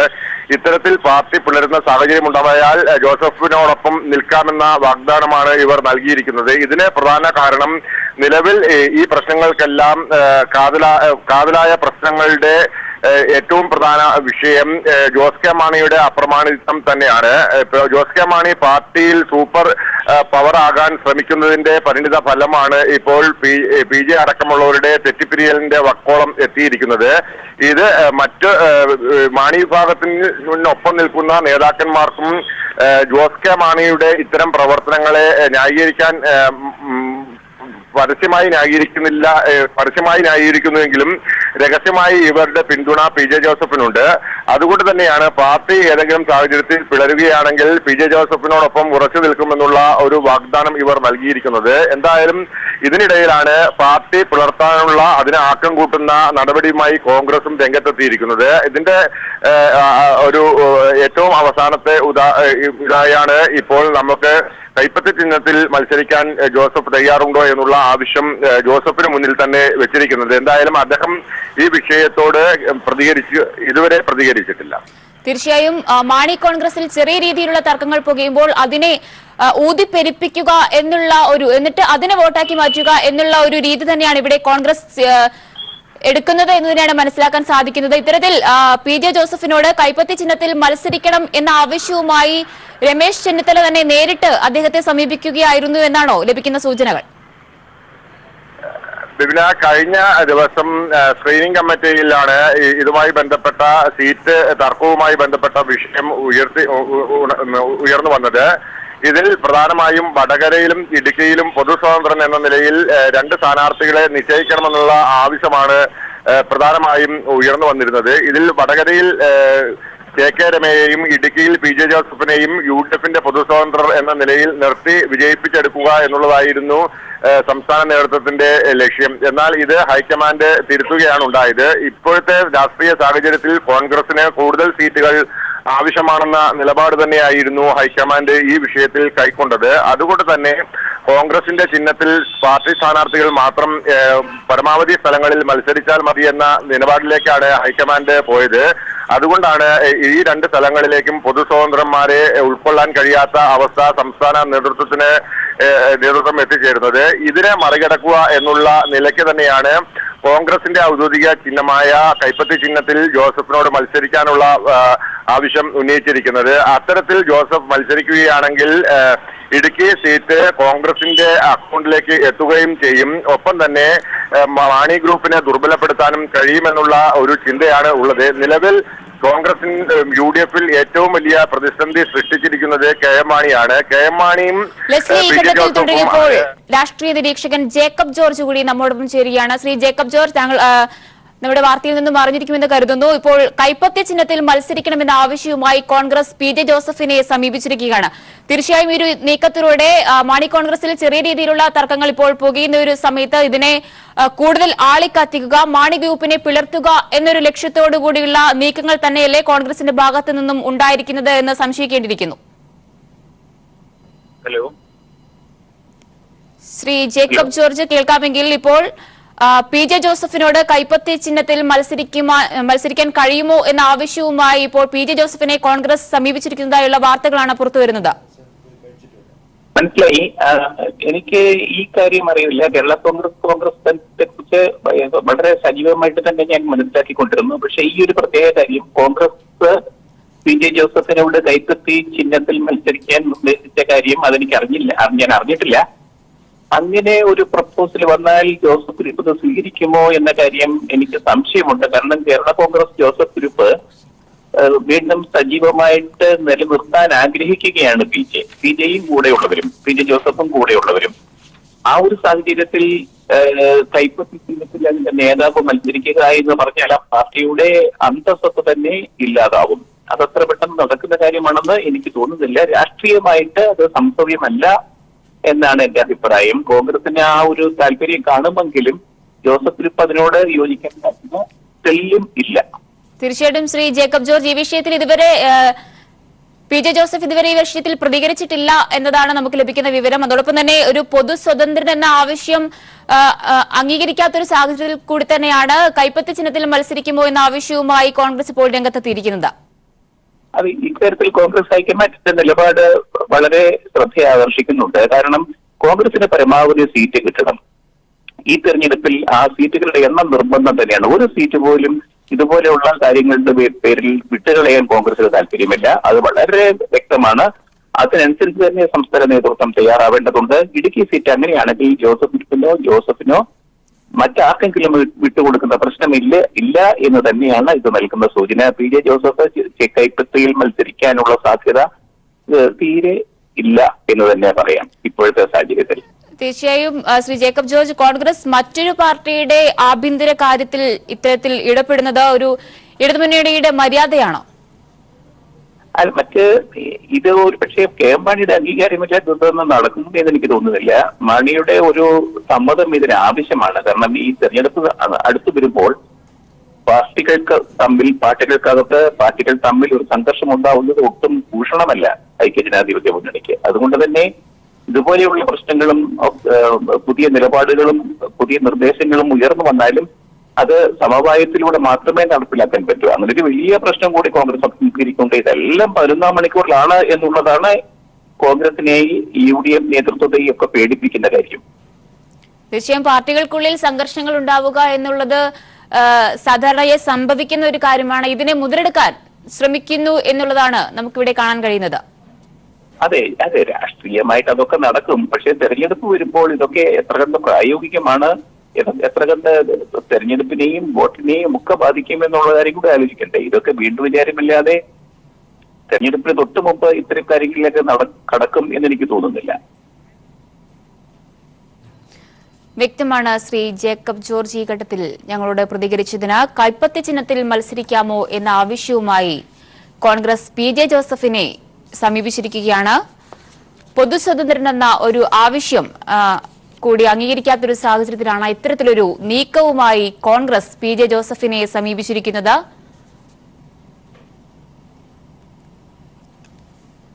പി ജെ ജോസഫിനെ ഇടുക്കിയിൽ മത്സരിപ്പിക്കാം എന്ന ഒരു ആവശ്യം നേരത്തെ തന്നെ പറഞ്ഞിരുന്നു. എന്നാൽ ഇക്കാര്യത്തിൽ ഇപ്പോഴും തീരുമാനം ആയിട്ടില്ല. ഇടുക്കിയിലേക്ക് മത്സരിക്കുവാനായി. ഒപ്പം തന്നെ തിരികെ വാർത്തകളിലേക്ക്. കേരളത്തിലെ സ്ഥാനാർത്ഥികളെ തീരുമാനിക്കാൻ BJP തെരഞ്ഞെടുപ്പ് സമിതി യോഗം പുരോഗമിക്കുകയാണ്. പത്തനംതിട്ടയിൽ മത്സരിക്കാൻ കെ സുരേന്ദ്രനും PS ശ്രീധരൻപിള്ളയും തമ്മിൽ വടംവലി തുടരുകയാണ്. അതേസമയം സ്ഥാനാർത്ഥി പട്ടികയിൽ ടോം വടക്കിന്റെ പേരില്ല എന്നുള്ള തരത്തിലുള്ള സൂചനകളാണ് പുറത്തുവരുന്നത്. വിശദാംശങ്ങളുമായി ശരത്ത് ദില്ലിയിൽ നിന്നും ചേരുകയാണ്. ശരത്, വിശദാംശങ്ങൾ. തെരഞ്ഞെടുപ്പിന്റെ ആദ്യഘട്ടം നടക്കുന്ന 91 സീറ്റുകളിലെ സ്ഥാനാർത്ഥി പ്രഖ്യാപനവുമായി ബന്ധപ്പെട്ട കാര്യങ്ങൾ ചർച്ച ചെയ്യാനാണ് BJPയുടെ തെരഞ്ഞെടുപ്പ് യോഗം ചേരുന്നത്. കേരളത്തിന്റെ കാര്യവും ഈ യോഗത്തിൽ തന്നെ ചർച്ചയാകുന്നുണ്ട്. രാവിലെ 11 മണിയോടുകൂടി കേരളത്തിന്റെ വിഷയം ഉൾപ്പെടെ ചർച്ച ചെയ്യാനാണ് ഇപ്പോൾ സംസ്ഥാന നേതാക്കളെ BJP ആസ്ഥാനത്തേക്ക് വിളിച്ചു വരുത്തിയിരിക്കുന്നത്. നിലവിലെ സാഹചര്യം BJP ഏറെ പ്രതീക്ഷ വെച്ചു പുലർത്തുന്നത് 3 മണ്ഡലങ്ങളിലാണ്. തൃശൂർ, പത്തനംതിട്ട തന്നെ തിരുവനന്തപുരം. ഈ തിരുവനന്തപുരം സീറ്റിൽ കുഞ്ഞിമോൻ രാജശേഖരൻ മത്സരിക്കുമെന്നുള്ളത് വ്യക്തമായിട്ടുണ്ട്. അതേസമയം തന്നെ പത്തനംതിട്ടയുടെ കാര്യത്തിൽ വലിയ ഒരു ആശയക്കുഴപ്പം BJPയെ സംബന്ധിച്ചിടത്തോളം ഇപ്പോഴുമുണ്ട്. PS ശ്രീധരൻപിള്ള മത്സരിക്കാനുള്ള ഒരു താല്പര്യത്തിലായിരുന്നു ഉണ്ടായിരുന്നത്. എന്നാൽ കുമ്മനം രാജശേഖരൻ തിരുവനന്തപുരത്ത് മത്സരിക്കാൻ തീരുമാനിച്ചതോടുകൂടി PS ശ്രീധരൻ പത്തനംതിട്ട മത്സരിക്കാനുള്ള താല്പര്യം പ്രകടിപ്പിച്ചു. അതേസമയം തന്നെ കെ സുരേന്ദ്രനും പത്തനംതിട്ട മത്സരിക്കണമെന്നുള്ള ഒരു താല്പര്യമാണ് ഉണ്ടായിരിക്കുന്നത്.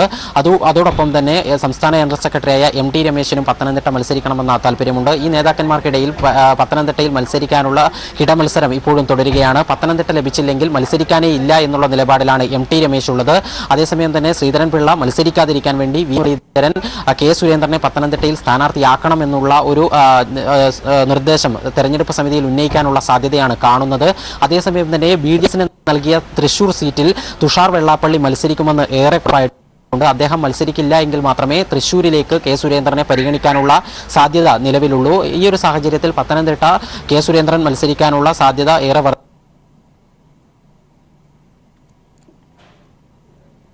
കേരളത്തിലെ സ്ഥാനാർത്ഥികളെ തീരുമാനിക്കാൻ BJP തെരഞ്ഞെടുപ്പ് സമിതി യോഗം പുരോഗമിക്കുന്നു. പത്തനംതിട്ടയിൽ മത്സരിക്കാൻ കെ സുരേന്ദ്രനും PS ശ്രീധരൻപിള്ളയും തമ്മിൽ വടംവലി തുടരുകയാണ്. കുമ്മനം മത്സരിക്കുന്ന തിരുവനന്തപുരം ഒഴികെ ഒരു സീറ്റിലും കൃത്യമായ സ്ഥാനാർത്ഥി ചിത്രം ഇല്ല എന്നുള്ളതാണ് ഇപ്പോൾ വ്യക്തമാകുന്നത്. തുഷാർ വെള്ളാപ്പള്ളി മത്സരിക്കുന്നില്ലെങ്കിൽ തൃശൂർ സീറ്റ് BJP ഏറ്റെടുത്തേക്കും. ഇന്ന് വൈകുന്നേരത്തോടെയോ നാളെയോ സ്ഥാനാർത്ഥികളെ പ്രഖ്യാപിക്കും എന്നാണ് അറിയാൻ കഴിയുന്നത്. ഇതിനുള്ള ചർച്ചകൾ ദില്ലിയിൽ പുരോഗമിക്കുകയാണ്. അതേസമയം കേരളത്തിൽ നിന്നുള്ള സ്ഥാനാർത്ഥി പട്ടികയിൽ ടോം വടക്കന്റെ പേരില്ല എന്നുള്ള സൂചനകൾ കൂടി പുറത്തുവരുന്നു. കഴിഞ്ഞ ദിവസമാണ് കോൺഗ്രസിൽ നിന്നും BJPയിലേക്ക് ടോം വടക്കൻ ചേക്കേറിയത്. ഈ ഒരു ഘട്ടത്തിൽ കേരളത്തിൽ നിന്നുള്ള സ്ഥാനാർത്ഥി പട്ടികയിൽ ടോം വടക്കന്റെ പേരില്ല എന്നുള്ള സൂചനകൾ കൂടി പുറത്തുവരുമ്പോൾ കാര്യങ്ങൾ കൂടുതൽ പ്രശ്നങ്ങളിലേക്ക് പോവുകയാണ്. ഇപ്പോൾ ഒരിക്കൽ കൂടി വിശദാംശങ്ങളുമായി ശരത്ത് ദില്ലിയിൽ നിന്നും ചേരുകയാണ്. ശരത്ത്, കേരളത്തിൽ നിന്നുള്ള സ്ഥാനാർത്ഥി പട്ടികയിൽ ടോം വടക്കന്റെ പേരില്ല എന്നുള്ള തരത്തിലുള്ള സൂചനകൾ കൂടി പുറത്തുവരുന്നു. എന്താണ് ഇത് സംബന്ധിച്ച കൂടുതൽ വിശദാംശങ്ങൾ?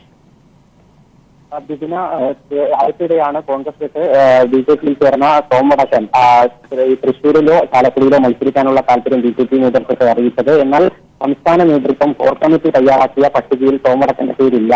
സംസ്ഥാന നേതാക്കന്മാർക്കും ടോം വടക്കൻ കേരളത്തിൽ മത്സരിക്കുന്നതിനോട് യാതൊരു താല്പര്യവുമില്ല. കാരണം പല നേതാക്കന്മാരും ചാലക്കുടി സീറ്റിൽ മത്സരിക്കണമെന്നുള്ള ഒരു താല്പര്യം പ്രകടിപ്പിച്ചിട്ടുണ്ട്. AN രാധാകൃഷ്ണനെ പോലെയുള്ള മുതിർന്ന നേതാക്കന്മാരൊക്കെ തന്നെ ചാലക്കുടി സീറ്റിന് വേണ്ടിയുള്ള ശ്രമത്തിലാണ്. ആ ഒരു സാഹചര്യത്തിലാണ് ഇപ്പോൾ ടോം വടക്കൻ പാർട്ടി BJPയിലേക്ക് വരികയും കേന്ദ്ര നേതൃത്വം ടോം വടക്കനെ ചാലക്കുടിയോ തൃശ്ശൂരോ കെട്ടിയിറക്കുമോ എന്നുള്ള വലിയ ഭയം സംസ്ഥാന നേതാക്കന്മാരെ സംബന്ധിച്ചിടത്തോളം ഉണ്ട്. അതുകൊണ്ട് തന്നെയാണ് ടോം വടക്കൻ പാർട്ടി മാറി BJPയിൽ എത്തിയ ശേഷവും ആ ഒരു പട്ടികയിൽ, സംസ്ഥാന കോർ കമ്മിറ്റി നൽകിയ പട്ടികയിൽ ഈ ഒരു പേര്, ടോം വടക്കന്റെ പേര് ഉൾപ്പെടുത്താൻ വേണ്ടി തയ്യാറാകുന്നത്.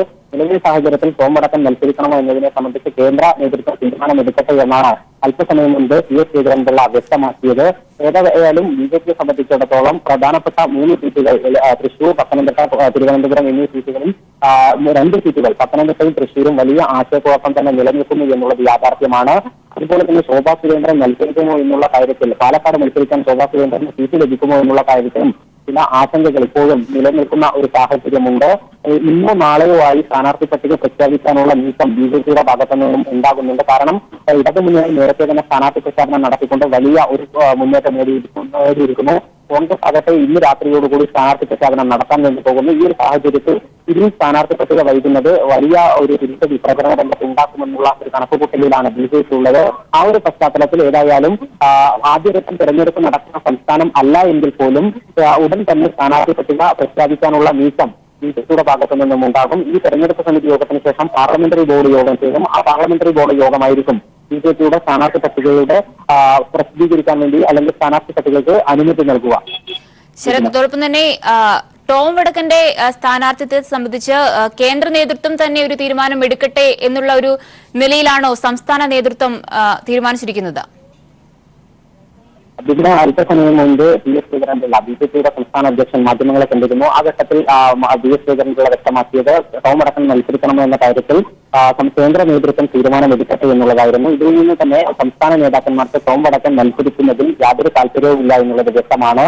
സംസ്ഥാന നേതാക്കന്മാരെ ഒക്കെ തന്നെ മറികടന്നുകൊണ്ട് ടോം വടക്കനെ കേന്ദ്ര നേതൃത്വം ഇനി തൃശ്ശൂരിലെ ചാലക്കുടിയോ കെട്ടിയിറക്കുമോ എന്നുള്ള ഭയം ഏതായാലും സംസ്ഥാന നേതാക്കന്മാരെ സംബന്ധിച്ചിടത്തോളം ഉണ്ട്. അടുത്തിടെയാണ് കോൺഗ്രസ് സീറ്റ് ടോം വടക്കൻ BJPയിൽ ചേർന്നത്. അതിന് തന്നെ പ്രധാനമായ കാരണം തൃശ്ശൂർ സീറ്റ് ലഭിക്കാത്തതാണ് എന്നുള്ള വിമർശനങ്ങളൊക്കെ തന്നെ കോൺഗ്രസിന്റെ ഭാഗത്തു നിന്നും ഉന്നയിക്കപ്പെടുകയും ചെയ്തിരുന്നു. ഇത്തരത്തിൽ സീറ്റ് താല്പര്യപ്പെട്ടുകൊണ്ടാണ് ടോം വടക്കൻ പാർട്ടി മാറിയത് എന്നുൾപ്പെടെയുള്ള വിമർശനങ്ങൾ നിലനിൽക്കുന്ന പശ്ചാത്തലത്തിൽ ടോം വടക്കനെ എവിടെയെങ്കിലും കാര്യമായി പരിഗണിക്കേണ്ടുന്ന ഒരു സാഹചര്യം BJPയെ സംബന്ധിച്ചിടത്തോളം ഉണ്ടാകും. അങ്ങനെയാണെങ്കിൽ കേരളത്തിലാകുമോ എന്നുള്ള ആശങ്ക സംസ്ഥാന നേതാക്കന്മാർക്കുണ്ട്. കാരണം പല നേതാക്കന്മാരും സീറ്റ് മോഹിച്ച് ഇപ്പോഴും നടത്തുകയാണ്. ചാലക്കുടിയിൽ AN രാധാകൃഷ്ണൻ മത്സരിക്കാനുള്ള എല്ലാ തയ്യാറെടുപ്പോടുകൂടിയും നിൽക്കുകയാണ്. അദ്ദേഹം വ്യക്തിപരമായ പ്രചരണങ്ങളിലേക്ക്, വ്യക്തിബന്ധങ്ങളൊക്കെ തന്നെ പ്രചരണങ്ങളിലേക്കൊക്കെ തന്നെ കടക്കുന്ന സാഹചര്യവും അടക്കമുണ്ട്. ആ ഒരു പശ്ചാത്തലത്തിൽ ടോം വടക്കനെ കൊണ്ടുവരാൻ, കേരളത്തിൽ കെട്ടിയിറക്കാൻ വേണ്ടി അനുവദിക്കില്ല എന്നുള്ള ഒരു നിലപാട് തന്നെയായിരിക്കും സംസ്ഥാന നേതൃത്വം സ്വീകരിക്കാൻ സാധ്യത. തീർച്ചയായും ശരത്, ഇന്ന് തന്നെ BJPയുടെ സ്ഥാനാർത്ഥി പട്ടികയെ സംബന്ധിച്ചുള്ള ഒരു അന്തിമ തീരുമാനം ഉണ്ടാകുമെന്ന് പ്രതീക്ഷിക്കുമോ? കാരണം കുമ്മനം മത്സരിക്കുന്ന തിരുവനന്തപുരത്ത് മാത്രമാണ് കൃത്യമായ ഒരു ചിത്രമുള്ളൂ എന്നാണ് അറിയാൻ കഴിയുന്നത്. തീർച്ചയായും ഇതിന നേരത്തെ സൂചിപ്പിച്ചതുപോലെ തന്നെ കേരളത്തിൽ ഇടതുമുന്നണിയും അതുപോലെ തന്നെ കോൺഗ്രസും ഏതാണ്ട് സ്ഥാനാർത്ഥി പട്ടികയുടെ ഇടതുമുന്നണി സ്ഥാനാർത്ഥി പട്ടിക പ്രഖ്യാപിച്ചു. കോൺഗ്രസ് ആകട്ടെ ഇന്ന് സ്ഥാനാർത്ഥി പട്ടിക പ്രസിദ്ധീകരിക്കുകയും ചെയ്യും. ഈ ഒരു പശ്ചാത്തലത്തിൽ ഇനിയും സ്ഥാനാർത്ഥി പട്ടിക വൈകുന്നത് വലിയ പ്രചരണ രംഗത്ത് വലിയ തിരിച്ചടിയാകുമെന്നുള്ളത് BJP മനസ്സിലാക്കിയിട്ടുണ്ട്. അതുകൊണ്ട് തന്നെ സ്ഥാനാർത്ഥി പട്ടിക ഈ രാത്രിയോടുകൂടിയോ നാളെയോ പ്രഖ്യാപിക്കാനുള്ള നീക്കം BJPയുടെ ഭാഗത്തു നിന്നും ഉണ്ടാകുമെന്നാണ് മനസ്സിലാകുന്നത്. കഴിഞ്ഞ ദിവസമൊക്കെ തന്നെ തെരഞ്ഞെടുപ്പ് സമിതി യോഗങ്ങളിലൊക്കെ തന്നെ BJP അധ്യക്ഷൻ അമിത് ഷാ 3 മണി വരെ യോഗത്തിൽ പങ്കെടുത്തിരുന്നു. ഈ രീതിയിൽ ഏറെ നീണ്ട യോഗങ്ങൾ നടത്തിക്കൊണ്ട് ഉടൻ തന്നെ സ്ഥാനാർത്ഥി പട്ടിക പുറത്തിറക്കാനുള്ള സാധ്യത ഒട്ടും തള്ളിക്കളയാൻ വേണ്ടി സാധിക്കില്ല. ആദ്യഘട്ടം അല്ല കേരളത്തിൽ തെരഞ്ഞെടുപ്പ്, എങ്കിൽ പോലും 3ാം ഘട്ടം തെരഞ്ഞെടുപ്പ് നടക്കുന്ന കേരളത്തിലും ഉടൻ തന്നെ സ്ഥാനാർത്ഥി പട്ടിക പ്രഖ്യാപിക്കേണ്ടുന്ന സാഹചര്യമുണ്ട് എന്ന് സംസ്ഥാന നേതൃത്വം ഇന്ന് കേന്ദ്ര നേതൃത്വത്തെ ബോധ്യപ്പെടുത്തും. അതിനനുസരിച്ചുകൊണ്ട് ഉടൻ തന്നെ സ്ഥാനാർത്ഥി പട്ടിക പ്രസിദ്ധീകരിക്കുമെന്ന് തന്നെയാണ് കരുതുന്നത്. ഏതായാലും അല്പസമയത്തിനകം കേരളത്തിലെ നേതാക്കന്മാർ തെരഞ്ഞെടുപ്പ് സമിതി യോഗവുമായി കേന്ദ്ര തെരഞ്ഞെടുപ്പ് സമിതി യോഗത്തിൽ പങ്കെടുക്കും. അവർ ഓരോ നേതാക്കന്മാരും ഇതുമായി ബന്ധപ്പെട്ട് അവരുടെ നിലപാടുകൾ വ്യക്തമാക്കും. സംസ്ഥാനത്തെ നിലവിലെ രാഷ്ട്രീയ സാഹചര്യങ്ങൾ, BJP ശീർഷവയ്ക്കുന്ന മണ്ഡലങ്ങൾ എന്നിവയെക്കുറിച്ചൊക്കെ തന്നെ കൃത്യമായ വിശദാംശങ്ങൾ സമിതിക്ക് നൽകും. ഇതിനുശേഷം ആയിരിക്കും പാർലമെന്ററി ബോർഡ് യോഗം ചേരുക. പാർലമെന്ററി ബോർഡ് യോഗമാണ് ഈ സ്ഥാനാർത്ഥി പട്ടിക പ്രസിദ്ധീകരിക്കുക. വ്യക്തമാണ്. BJPയുടെ സ്ഥാനാർത്ഥി പട്ടികയെ സംബന്ധിച്ചുള്ള ഒരു അന്തിമ തീരുമാനം ഇതുവരെ ആയിട്ടില്ല. അതേസമയം കഴിഞ്ഞ ദിവസം കോൺഗ്രസിൽ നിന്നും BJPയിലേക്ക് ചേക്കേറിയ ടോം വടക്കന്റെ പേര് കേരളത്തിൽ നിന്നും നൽകിയ സ്ഥാനാർത്ഥി പട്ടികയിൽ ഇല്ല എന്നാണ് അറിയാൻ കഴിയുന്നത്. ഇത് സംബന്ധിച്ച് കേന്ദ്ര നേതൃത്വം ഒരു തീരുമാനം എടുക്കട്ടെ എന്നുള്ള നിലയിലാണ് ഇപ്പോൾ BJP സംസ്ഥാന നേതൃത്വം കാര്യങ്ങൾ തീരുമാനിച്ചിരിക്കുന്നത്. വിശദാംശങ്ങളാണ് ശരത്ത് നൽകിയത്. തിരിച്ചെത്താം ഇടവേള. തിരികെ വാർത്തകളിലേക്ക്. വോട്ടർമാരെ നേരിട്ട് കണ്ട് കണ്ണൂർ ലോക്സഭാ മണ്ഡലം LDF സ്ഥാനാർത്ഥി PK ശ്രീമതി ടീച്ചറുടെ മണ്ഡല പര്യടനം. വ്യവസായ കേന്ദ്രങ്ങളിലും വിദ്യാർത്ഥികൾക്ക് ഇടയിലുമെല്ലാം ഹൃദ്യമായ സ്വീകരണമാണ് കണ്ണൂരിന്റെ വികസന നായികയ്ക്ക് ലഭിക്കുന്നത്. അസംബ്ലി മണ്ഡലം കൺവെൻഷനുകളിലെ വർദ്ധിച്ച ജനപങ്കാളിത്തവും ശ്രീമതി ടീച്ചറുടെ ജനസമ്മതിയുടെ തെളിവാകുന്നു. കഴിഞ്ഞ 5 വർഷം PK ശ്രീമതി ടീച്ചർ കണ്ണൂരിന് നൽകിയ വികസന നേട്ടങ്ങൾക്ക് ഹൃദയം കൊണ്ട് നന്ദി പറയുകയാണ് വോട്ടർമാർ. ജനങ്ങളെ നേരിട്ട് കണ്ട് വോട്ടഭ്യർത്ഥിക്കാൻ ഇറങ്ങിയ ശ്രീമതി ടീച്ചർക്ക് എല്ലായിടത്തും ലഭിക്കുന്നത് ആവേശകരമായ സ്വീകരണം. തൊഴിലാളികളും വിദ്യാർത്ഥികളുമെല്ലാം ശ്രീമതി ടീച്ചറുടെ വിജയത്തിനായി പ്രയത്നിക്കുമെന്ന് ഉറപ്പു നൽകുന്നു. രാഷ്ട്രീയ വ്യത്യാസമില്ലാതെയാണ് ജനങ്ങൾ ശ്രീമതി ടീച്ചറുടെ വികസന നേട്ടങ്ങളെ അംഗീകരിക്കുന്നത്. ഒരുപാട് മാറ്റം വികസനത്തിന്റെ രംഗത്തും ഒപ്പം ജനങ്ങളുടെ ക്ഷേമം ഉറപ്പുവരുത്തുന്നതിലും ഈ ഗവൺമെന്റ് എടുത്തിട്ടുള്ള നടപടികൾ വളരെ ശ്ലാഘനീയമാണ്. അന്താരാഷ്ട്ര തലത്തിൽ തന്നെ ഒട്ടനവധി കാര്യങ്ങളിൽ ഈ ഗവൺമെന്റിന് കിട്ടിയിട്ടുള്ള അംഗീകാരം ഒരുപക്ഷെ ഇതിനു മുൻപ് ഒരിക്കലും കേരളം കണ്ടിട്ടില്ല. അത്തരമൊരു സന്ദർഭത്തിൽ ഈ LDFന് മാത്രമേ ജനങ്ങളുടെ പ്രശ്നങ്ങൾ കൃത്യമായിട്ട് പരിഹരിക്കാനും അവർക്ക് വേണ്ടി നിലക്കൊണ്ടുകൊണ്ട് മുന്നോട്ട് പോകാൻ കഴിയൂ എന്ന ഒരു വിശ്വാസം ജനങ്ങളിൽ ഉള്ളതായിട്ടാണ് എനിക്ക് മനസ്സിലായിട്ടുള്ളത്. പകുതിയിലധികം അസംബ്ലി മണ്ഡലം കൺവെൻഷനുകളും പൂർത്തിയാക്കി LDF പ്രചരണത്തിൽ ഏറെ മുന്നിലെത്തി. ഇരിക്കൂർ നിയമസഭാ മണ്ഡലം കൺവെൻഷൻ മന്ത്രി കടന്നപ്പള്ളി രാമചന്ദ്രനും മട്ടന്നൂർ കൺവെൻഷൻ മന്ത്രി EP ജയരാജനും ഉദ്ഘാടനം ചെയ്തു. ജനങ്ങളോടൊപ്പം നിന്ന് ജനങ്ങൾക്ക് വേണ്ടി ചിന്തിച്ച് ജനങ്ങളുടെ സ്നേഹാദരവുകൾ ഏറ്റുവാങ്ങി ജനങ്ങളുടെ വിശ്വസ്തരായി തീർന്നിട്ടുള്ള ശ്രീമതി ടീച്ചർ ഒരുങ്ങുന്ന സ്ത്രീകൾക്ക് സ്ത്രീ മോചനത്തിന് വേണ്ടി, സ്ത്രീകളുടെ സ്വാതന്ത്ര്യത്തിന് വേണ്ടി, സ്ത്രീ പുരുഷ സമത്വം സാക്ഷാത്കരിച്ചെടുക്കാൻ അക്ഷീണം പ്രവർത്തിച്ചു. ശ്രീമതി ടീച്ചറുടെ പ്രചരണ പരിപാടികളിൽ വൻ ജനപങ്കാളിത്തമാണ് ദൃശ്യമാകുന്നത്. News bureau, Kannur. കാസർഗോഡ് ലോക്സഭാ മണ്ഡലത്തിൽ LDF പാർലമെന്റ് മണ്ഡലം, നിയമസഭാ മണ്ഡലം കൺവെൻഷനുകൾ പൂർത്തിയായി. ഇടതുമുന്നണി സ്ഥാനാർത്ഥി KP സതീഷ് ചന്ദ്രന്റെ പ്രചാരണം തുടരുന്നു. കാസർഗോഡ് LDF മികച്ച വിജയം കൈവരിക്കുമെന്ന് KP സതീഷ് ചന്ദ്രൻ പറഞ്ഞു. UDF BJP സ്ഥാനാർത്ഥികളുടെ പ്രഖ്യാപനം വരും മുമ്പ് തന്നെ കാസർഗോഡ് ലോക്സഭാ മണ്ഡലത്തിൽ പ്രചാരണ രംഗത്ത് LDF ഏറെ മുന്നിലെത്തി. സ്ഥാനാർത്ഥി KP സതീഷ് ചന്ദ്രന്റെ ലോക്സഭാ മണ്ഡലം തെരഞ്ഞെടുപ്പ് കമ്മിറ്റി ദിവസങ്ങൾക്ക് മുമ്പ് തന്നെ നിലവിൽ വന്നു.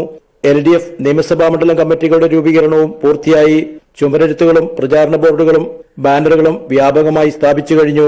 തുടക്കത്തിൽ നേടിയെടുത്ത പ്രചാരണ മേൽക്കൈ വോട്ടെടുപ്പ് വരെ നിലനിർത്താനാകുമെന്ന് KP സതീഷ് ചന്ദ്രൻ പറഞ്ഞു. LDFന് പുറത്തുള്ള നിരവധി വോട്ടുകൾ LDFന് ലഭിക്കും. നിശ്ചയമായിട്ടും ചരിത്ര ഭൂരിപക്ഷത്തിലേക്ക് LDFന്റെ പ്രതാപകാലത്ത് ലഭിച്ച ഭൂരിപക്ഷത്തിലേക്ക് ഇത്തവണ കാസർഗോഡ് പാർലമെന്റ് മണ്ഡലത്തിലെ LDF ഭൂരിപക്ഷം വരാനുള്ള എല്ലാ സാധ്യതകളുമാണ് ഉയർന്നു വന്നിരിക്കുന്നത്. BJP UDF സ്വാധീന മേഖലയായ കാസർഗോഡ് നിയമസഭാ മണ്ഡലത്തിലെ വിവിധ പഞ്ചായത്തുകളിൽ പര്യടനം നടത്തിയ സതീഷ് ചന്ദ്രന് LDFന് പുറത്തുള്ള പരമാവധി വോട്ടർമാരുടെ പിന്തുണ ഉറപ്പിക്കാനായി. പ്രമുഖ ഗാന്ധിയനും സാമൂഹ്യ പ്രവർത്തകനും കോൺഗ്രസ് നേതാവുമായിരുന്ന പരേതനായ കാടകം മാധവൻ നമ്പ്യാരുടെ വസതിയിലെത്തി അദ്ദേഹത്തിന്റെ പത്നി രാധാമാധവന്റെ അനുഗ്രഹാശംസകൾ നേടി.